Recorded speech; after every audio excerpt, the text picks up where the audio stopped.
Mimi nataka niwahakikishie kwamba Kenya mzima inatarajia na kutegemea chama cha ODM kukomboa hii nchi. Wanatuambia kwamba maisha imekuwa rahisi kushinda vile walichukua serikali. Ruto anasema maisha imekuwa rahisi sana. Hapa Kakamega, hapa Mkumu, mambo imekuwa mbaya ama mzuri?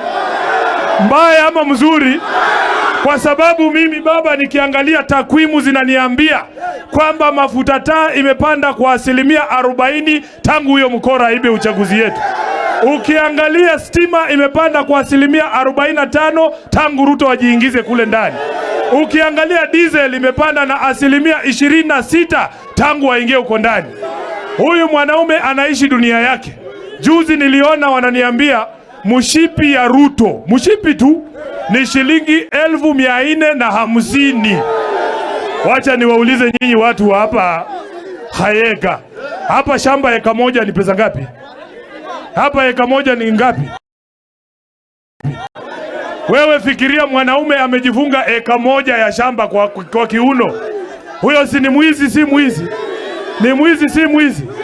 Kwa hivyo sisi tunataka tuwaambie mujiunge na chama cha ODM kwa sababu hiki ndio chama kinakuja kukomboa Kenya. Ametuambia kwamba wametengeneza kazi ajira ya vijana 120,000 jobs. Hapa Mkumu mmeziona? Mumeziona hapa? Kama umeandika kazi na Ruto hapa sahi nionyeshe mkono. Hakuna. FKE waajiri walituambia tumepoteza kazi 70,000. Huyu jamaa anaishi kwa dunia yake.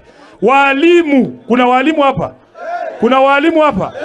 Walidanganywa kwamba wakipatiwa contract baada ya mwaka moja watawekwa permanent and pensionable. Leo hii wanaambiwa wataongezewa contract nyingine ya mwaka moja, wazidi kungoja. Huyu jamaa ni mkora na ni muongo, na ndio tumfurushe. Lazima tujiunge na chama cha ODM. Asante sana, Mungu awabariki. SG alikuwa tuambie takwimu ya registration yetu hapa, lakini sasa wakati huo kwa ufupi